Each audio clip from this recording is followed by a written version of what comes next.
Silence is directed and co-written by Martin Scorsese and stars Andrew Garfield, Adam Driver, Liam Neeson, Tadanobu Asano, Issei Ogata, and Yosuke Kubozuka. Based on a novel by Shusaku Endo, it tells the story of two Portuguese Jesuit priests who in the 17th century must travel to Japan to rescue one of their comrades from persecution. In this era, the Catholic Christians are hunted down by the Japanese shogunate because of their beliefs. And because of this, Rodriguez, played by Garfield, and Garupe, played by Driver, must hide away in silence or risk being tortured beyond imagination. Silence is the third film in a sort of series that Martin Scorsese has been doing of religious exploration. It started with The Last Temptation of Christ, followed up by Kundun, and now this is his third entry in this. But while Last Temptation of Christ was overblown and just completely misguided in its story, and I've never even seen Kundun, Silence is something else. Instead of being exactly what we expect of Scorsese, where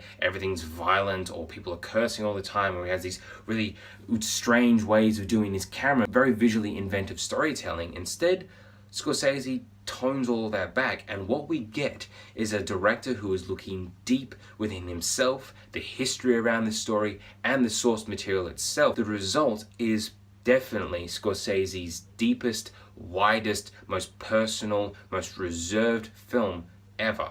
It's not to say that this isn't his film. There are some flourishes here that you can tell, okay, this is Scorsese, but it's also a film that is being made by a 70-plus-year-old director who is still trying new things. I didn't even know about this history. I didn't know that Christians were so persecuted and tortured and slaughtered all across Japan. It's such a horrible thing to witness, but it's also enlightening as well because of just such pure feeling towards the idea of faith. And that is so well realized in the main character of Sebastian Rodriguez. Andrew Garfield plays an incredibly complex performance because his character is so reliant on his faith. He is a devout Christian and he believes that his faith will always help him.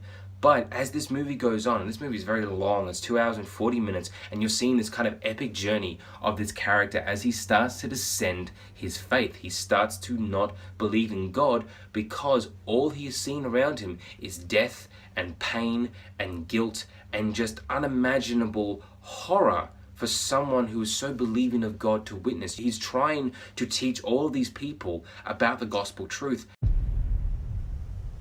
Our Lord said to them, "Go ye into the whole world and preach the gospel to every living creature."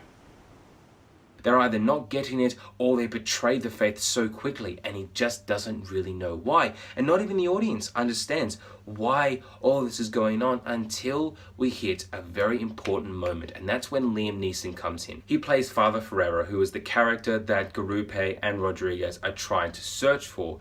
But when he comes on screen, you're expecting this broken down man who still believes in God and is not. The truth of him is just devastating. And there's this wonderful, brilliant exchange between Ferreira and Rodriguez where they talk about God. Rodriguez is being stubborn, he's being arrogant, he's saying, no, God can exist in all things, he can exist in this land. But Ferreira's saying, no, Japan is a swamp. Nothing will grow here. You plant a root of Christianity and it will die quickly. And it's such incredible themes, such thought-provoking stuff. I've never actually seen religion tackled in this sort of way in any film ever. I love that because I'm an atheist myself. I don't conform to any religion. I respect them all, don't get me wrong, but I've never felt like they belong to me. So it is more fascinating for me to see this film that is so about God and the gospel and Christianity, and it shows you all these things in the first 2/3 of it, and you're thinking, this is really heavy with a lot of religious procedures and images. But once Liam Neeson comes in, you start to see what the film is really about. It's testing everything. It's testing all forms of faith. And whatever the result is, it depends on what the characters believe in. It's such a complex story, and it was so wonderful to see that. I loved all the acting in this movie. This is probably Martin Scorsese's best all-around acted film since Goodfellas. Every actor, whether they be the main cast or they just may be a few extras in the background, they feel like they're all in the moment. They feel like they fit so well in this world. There is not a single moment where anyone falters. You don't have big, humongous moments where someone declares their feelings. It's all reserved, it's understated. And that is an arguably more powerful form of acting. Andrew Garfield probably gives my most favorite performance of his. I've seen him just really excel himself in terms of his acting ability, and this was a giant leap forward. To dedicate yourself to this character for so long is insane. Liam Neeson is fantastic as well. I haven't seen him this great in so many years. Neeson really does benefit from working with a great filmmaker. I loved Issei Ogata as the snake-like, very cunning Inquisitor Inoue, and Tadanobu Osano as the interpreter as well. There were two fantastic characters who you start off not liking, but they're necessary because they're part of the Japanese shogunate, and you get to see the humanity and the logic from their side. You get to see the two sides of this conflict, and you start understanding them. The way that they're talking about how much they don't agree with Christianity makes sense. Their actions speak for a very different thing because you see them as being very cruel and very harsh in what they do, but the reasons for it are something very different, and that's just another cog in this massive conflict of faith, of religion. Silence does have its flaws. As I said, it is a very long film. It's not the longest in terms of running time that Scorsese has ever made, but in terms of how much it feels really long. There's just a couple of moments where I was thinking, okay, where's it going? And the story does take a lot of different turns because it's trying to do this epic scope. A lot of that worked, maybe some of it didn't, and it's very repetitious as well. We get to see a lot of torture scenes, a lot of people questioning their faith, betraying God, then coming back, then betraying him again, and it's just, by the fifth or sixth time, you're just thinking, okay, now this is just a little unnecessary. And then there's the narration. Now, Silence does have narration throughout, and for most of it, it's all within Rodriguez's head, so it really feels like his thoughts. It's a very naturalist way to do it.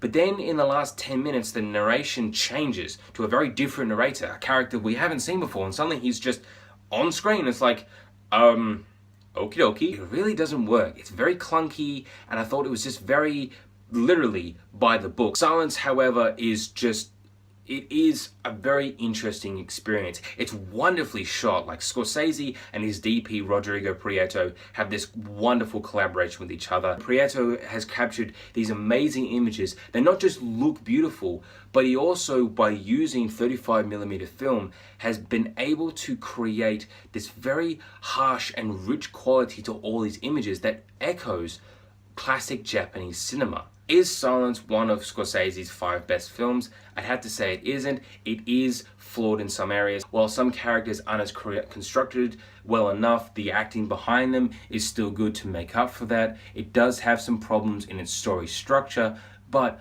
on the whole, Silence is a very powerful and very harsh, very uncomfortable, very shocking, but it's also a very quiet and passionate film. The fact that there's no music as well, it's all diegetic, was something extraordinary because it harkens back to the theme of the film, the title of the film, which is Silence.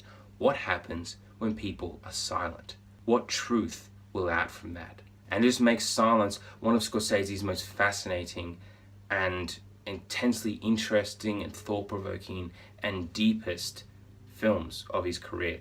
And I have to say that Silence is worth the ticket and the Blu-ray. By the way, I'm wearing this one because it's really, really hot here and I just couldn't wear my suit anymore. But also, this is actually my grandfather's dressing gown, which he bought when he was in Japan as part of the Commonwealth Reconciliation Force. So, you know, I thought fitting because this movie's set in Japan, so yeah.